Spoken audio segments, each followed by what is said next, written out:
All right, 3, 2, 1, let's get it. Welcome to another episode of What's Your Problem, the podcast. I am your host, Marsh Buice.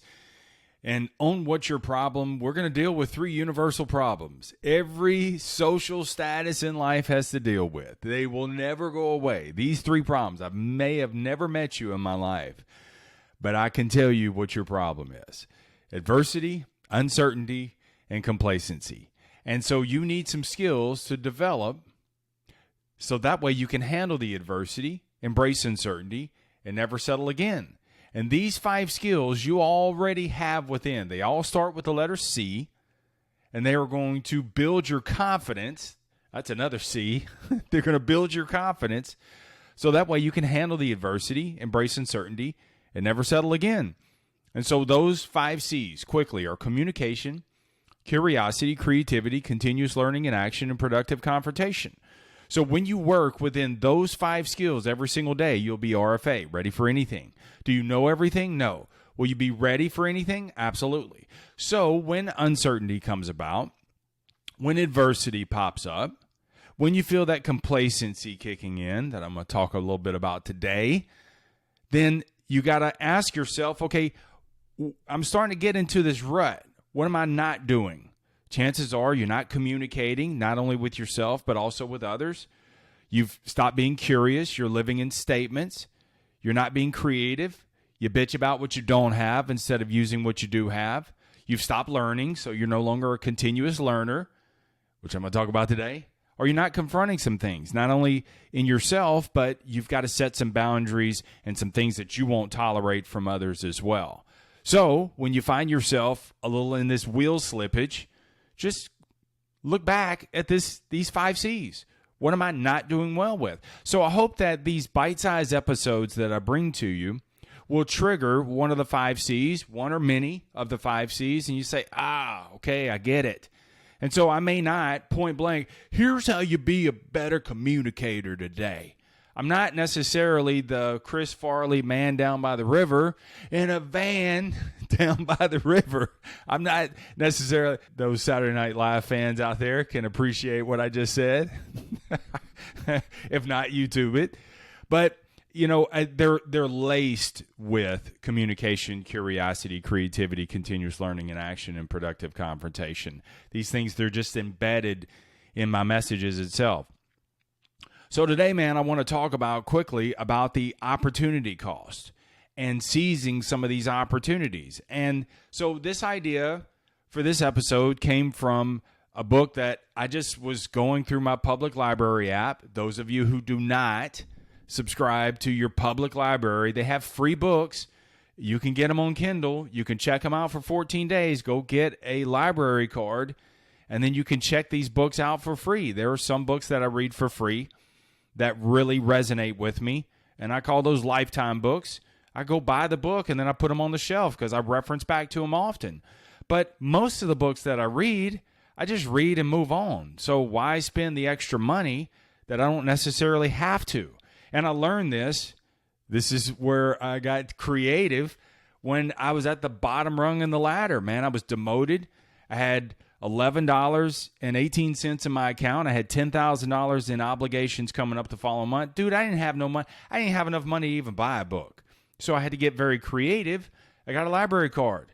And so I began to check out these books, but I didn't have to go to the library. I can check them out right there on my couch.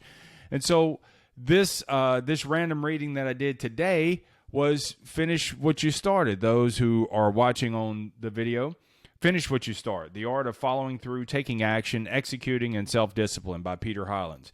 Don't know who Peter Highlands is.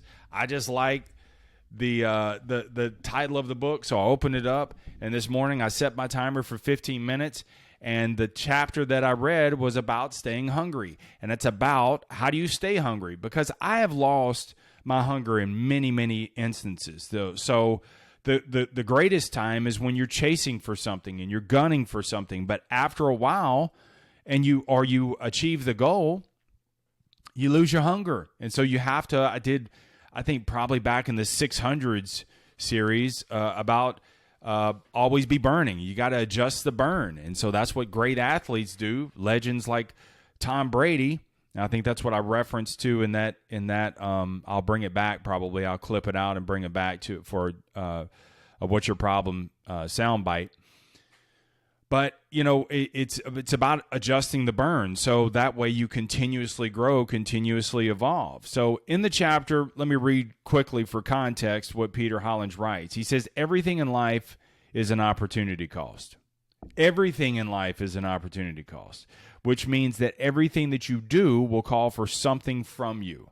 It's going to require something from you. So every act takes time or effort that could be committed to something else. See, there's a switch to everything. There's a cost to everything.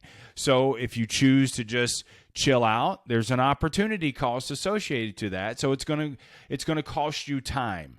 And could that time be better served for something else? There may be times that you have earned your laziness and you say, I'm not doing anything today. This past weekend, that's exactly what I did. As a matter of fact, for Thursday, Friday, and Saturday, I shelved it, man. And, I banged the drum all process, probably work out every single day. No, I listened to my body. I was burned out. And so I seized the opportunity of laying up for 3 days. Now, was I active? Did I eat like shit? No. I kept regimented or kept my regimen on the healthy side of it, but I didn't go buck wild. But also, I chilled out from the weights for a little bit. And then I came back to it on Sunday morning. Great to be back. It increased my hunger level again, meaning I was hungry. I was hungry to get back in the weight room, chew up some of them weights, and I got back in there. Cool. So that's an opportunity cost. See, it's going to cost you something. So back to what he's writing. Every act takes time and effort that could be committed to something else. So here's the way I look at it. For every action, there's a seizing or a shrinking opportunity associated to it. It is. So you got to ask yourself, does the action that I'm taking right now, am I seizing the opportunity for advancement toward my ultimate self? Or if I take this action, or the action that I'm taking right now, does it diminish me and I'm actually shrinking? I'm fading away, and those opportunities are just going to continue to pass by. See, every day, man, there's two sets of opportunities. You got to kind of look at it. There's opportunities that you have to do out of obligation. Okay, you got to go to work. Can't phone it in because you got rent to pay. But then there's other opportunities that are optional. And most people don't seize those opportunities, which is what I'm going to unpack a little bit today. Because people that I coach, there are a lot of them almost all across the board.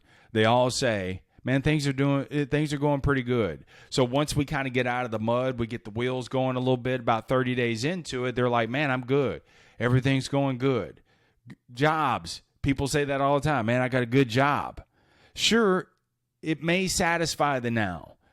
It may pay the bills right now.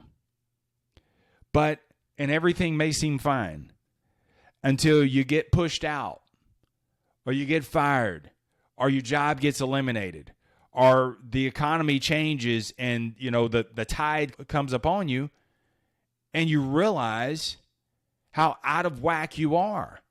And so because you had a good job and because things are going good, you've gotten lapped.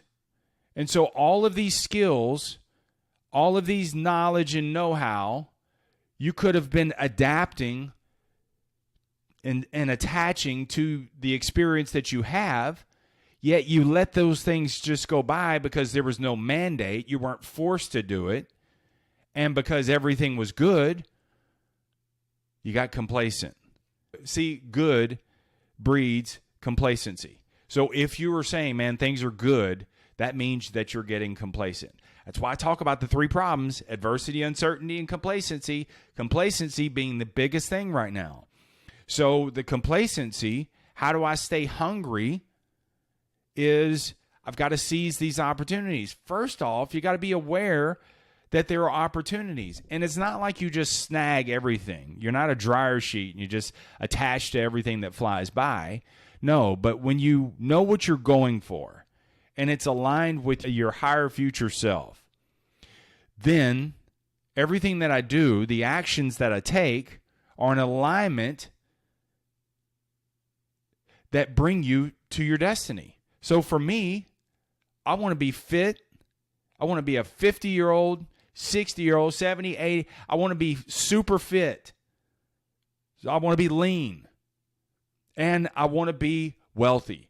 And the wealthy aspect of it is not only financial, but it's mentally, it's emotionally, it's spiritually, it's relationally, and it is physically. So it's those parts. It's multifaceted wealth, not just one area. I don't even have a desire to be a billionaire. I don't want those issues that come with it.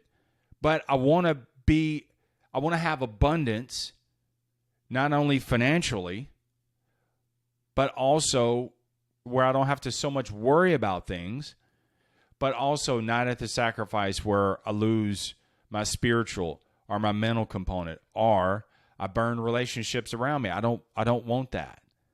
So back to my original point, because I kind of got off feeder road there, the opportunities, when you just are good and opportunities are passing you by, then you're eventually going to hit a dead end. And when you do, and you have to get back out there on the market, let's say your job ends or is eliminated, you get back out there on the market, it's like you've been locked up for 20 years. You get out on the street and you're like, what's this thing called, a cell phone? I mean, that's what happens. It makes me think about the movie I'm Gonna Get You, Sucker, where the pimp gets out of jail and he's got these fish tank shoes on. He's stepping out because when he went in jail back in the 70s, fish tank shoes were the thing. And then he gets out on the streets in the whatever 90s, and it is like people are looking at him like he's freaking crazy. When he went in jail, he looked the part. When he got out of jail, he was out. That's what happens to our life. Many times we imprison ourselves to seizing the opportunities. And so when we get out there on the market, the open market, we're getting out there in bell bottoms and fish tank shoes, and people are looking at us like crazy, like, bro, I did those skills like back in 8th grade, and that's all you got? That's what I'm talking about. So you got to seize these opportunities. So this is a cautionary tale for all of those people out there who say, Marsh, I'm good. What opportunities can you seize right now? Because even though things are going good, is great. So while things are going good, what better time to take these smaller risks, to seize these opportunities to advance your knowledge, your skill set, your know-how, your collaborations, your connections. And they're of such low consequence because the market or the boss has it mandated that you got to do these things.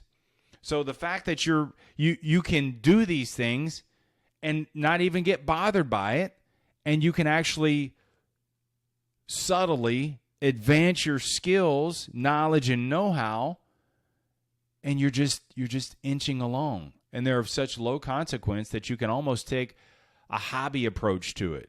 You know, it's kind of like that retired man who goes out in his shed in the backyard to tinker a little bit on his woodworking, and he just tinkers for a little bit, but he doesn't have to get it into Walmart stores or Hobby Lobby. He can just woodwork a little bit. Once he's tired with it, he goes inside and watches a little TV. That's what you need to do. When things are going good for you, seize the opportunities. Do a little woodworking on your skill set, your knowledge, know-how. And then when you don't want to fool with it, after 15, 20 minutes, an hour, walk away from it. Go back to your normal life. But if you do this every single day, you'll keep your curiosity going. You'll get more creative, and you'll be a continuous learner. That's 3 of the C's that I'm talking about right then and there.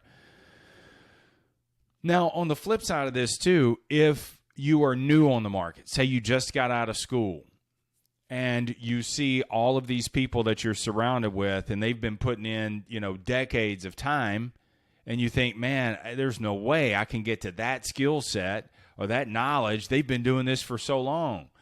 Be encouraged, Because all of those people that you're looking at right now and you think you don't have the skill set, if you will seize the opportunities right now, they're going to cost you some time. They're going to cost you some energy.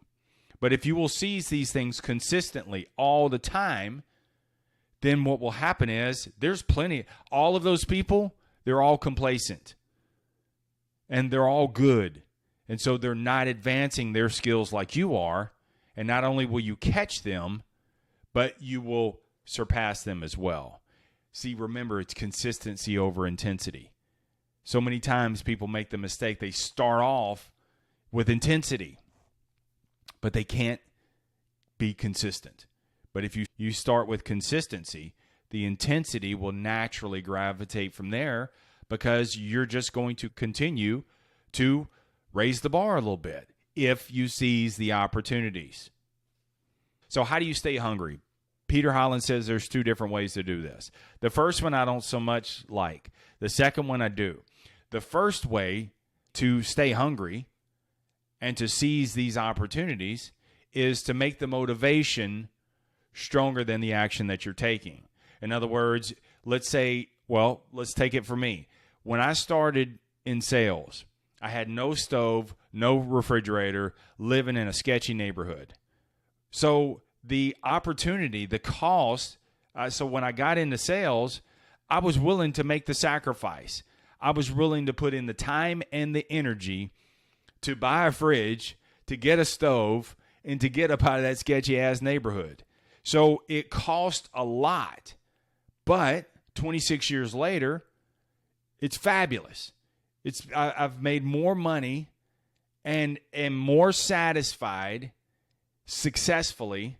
Not that I'm complacent, but I'm satisfied that I continue to grow and the industry changes all the time. So I have to evolve with it. So I just keep pushing the envelope. But see, that was an opportunity cost that I was willing to do, that I was willing to take on. That's what it's got to be like for you.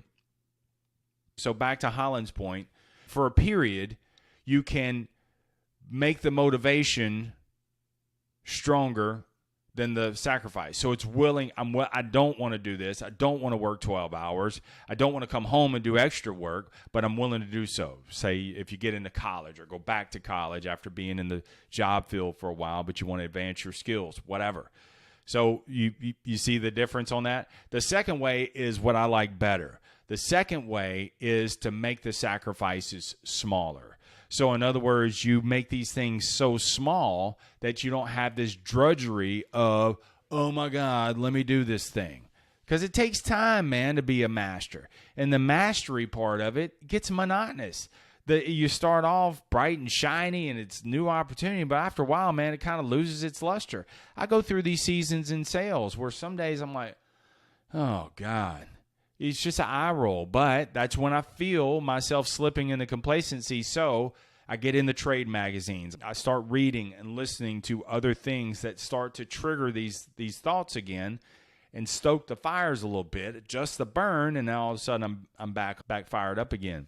So let me relate making small sacrifices. Let me relate it to, say for instance, you want to get stronger, okay? So, and you haven't worked out in a while. So instead of sitting there saying, oh, well, David Goggins does 1,000 push-ups a day, well, I'm going to do 100.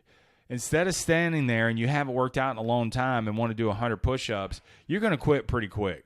But if you make the sacrifices smaller, meaning that I'm going to do 100 push-ups, but I'm going to do 10 sets of 10 over 10 hours, meaning every hour I'm just going to drop down and bang 10 out. So if you do that, you check the box, you got the 100 push-ups in. See, that's making the sacrifices smaller, and it's so small that when you question, you get into negotiations with yourself, and you're like, I don't know if I want to do this or not. It's so small that you say, dude, it's just 10. Bang them out. In 20 seconds, you're done. Okay, so you kind of got to mind trick yourself a little bit, and if you make these sacrifices small, you can quickly do it.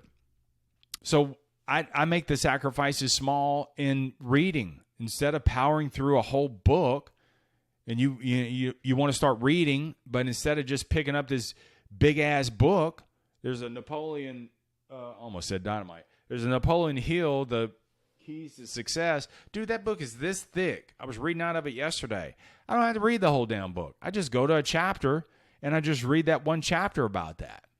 So if you set your timer for 15, 20 minutes, that's normally about the time it takes to read a chapter. But if you don't finish the chapter, something in there will resonate with you and you can apply it to your day. Boom. You got the consistency. You got the continuous learning in.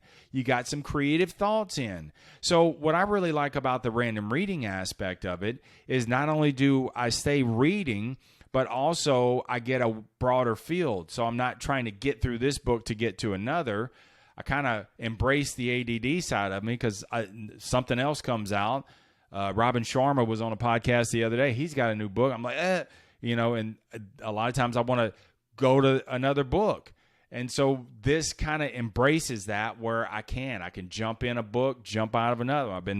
Deion Sanders has a new book. I've been reading that in and out. I've been popping in and out on it. So that's what the random reading, that's how you make the sacrifices super small. My writing time, same thing. I set my timer 15, 20 minutes. This is how I wrote this right here. I literally read this, 15 minutes, timer went off. Then I kind of talked it out. And then I set my timer for 20 minutes and I wrote this out. Not only does this embrace the fact that I have to read every day, but I have to write. And so the writing clarify my thoughts. So that way I can bring you this message. And I'm not just bringing you the message, I'm bringing me the message too. So that way when I step outside today, I'm ready, I'm rolling, I'm empowered.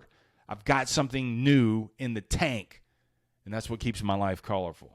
So there's, instead of the writing time, this big hour long, I don't have to wait till Sunday and write for 2 hours. No, I just do it every single day. And the ones that really, really embed and deep, I turn on the mic and I share this episode with you, which is part of my process that I do every day is to share something of value. The actions that I take, I do the same thing with my food too.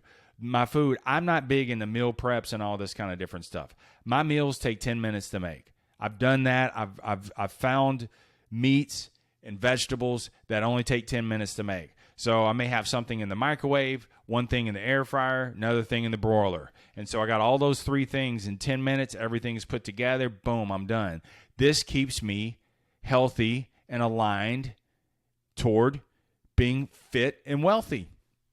This builds toward my wealth. So see that, but the sacrifices are small.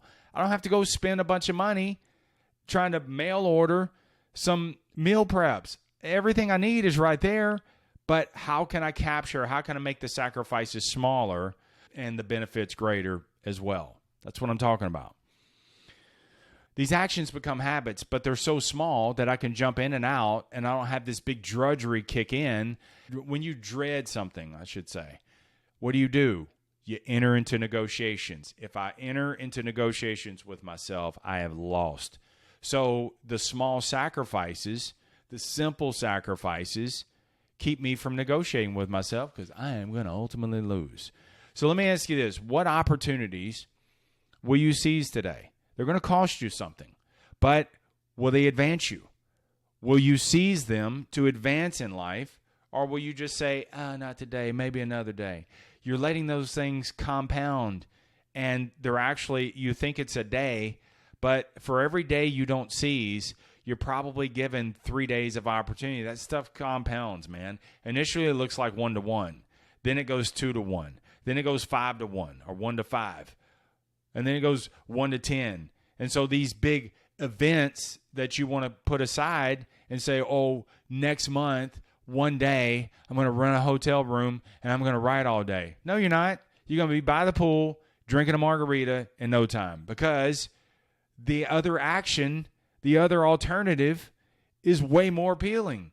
But if you make these sacrifices smaller and you seize these every single day, this will develop into a process and you'll get this routine going and you're going to see a better version of yourself. That is the thing. That's why you drink too much. That's why you eat too much, is because you are emotionally doing this because you don't like where your life is right now. You can get out of that situation, but you don't have to sacrifice everything all day to be able to do it. Make the sacrifices smaller. I do believe, back to Holland's point, I do believe that you can, for a time, make the motivation stronger than the action, meaning that I'm gunning for something, got to get out of this sketchy neighborhood, got to get a better job, got to work these long hours, want to get promoted, whatever. I do believe you can do that for some time, but you're going to switch to making smaller sacrifices if you want to continue on. Because getting there is one thing. Staying there and then advancing from there is a whole nother thing. You don't want to get there and slip back because, hey, I checked the box, I got it. That's how people fall out. Let's take athletes. They get drafted and then they become a bust. It's because they did everything it took to get there, but then they didn't do anything to keep going elsewhere. They didn't do that. And so the same thing happens in our lives too, where everything gets good. We got a nice house. We got a little money in the account. We got a nice big fat credit limit that we can swipe when we want to go on vacation and pay it down for the year. We got a beautiful spouse. We got good-looking kids. We got all the goods, but the good is going to breed complacency, and I don't want you to get complacent at all. But also, you don't have to go rogue man and get up at 2 o'clock in the morning and say, F the world, I don't have time for anybody else. No, you can have your cake and eat it too. All right? You can do that, and I'm living proof that you can do that. All right, let's get out of here. I've taken enough of your time. Thanks for investing your time with me. Hopefully you get something out of it. If you did, would you share this episode with someone else? This helps get the word out. We're the top 3% podcast in the world, and the only way I could do this, I live in a town of 80,000 people, but this is the power of the microphone. This is the power of communication. When you have a message that you can bring to the world will see that message. We're heard in, I forgot what it is, like 2,100 or 1,200, I don't know what it is, 1,200 countries, and that's actually, let me get it for you if you got a minute. All right, this podcast is heard in 128 countries in 2,120 cities. I mean, one of them is in Moscow, Ivantela, Ivanteyeevka, Moscow Oblast, Oblast. I mean, I'm in Moscow, dude. United Kingdom, Sweden, Ghana, Australia, the Philippines, Russia, United States. I mean, it's heard all over. And I don't say that to gloat. I say that I'm humbled by it. But it's also the power. Don't ever diminish or knock down the power of your message. And so maybe you don't get behind a microphone and bring it to the world, but you bring it to your world, whatever your world is. It could be just in this house.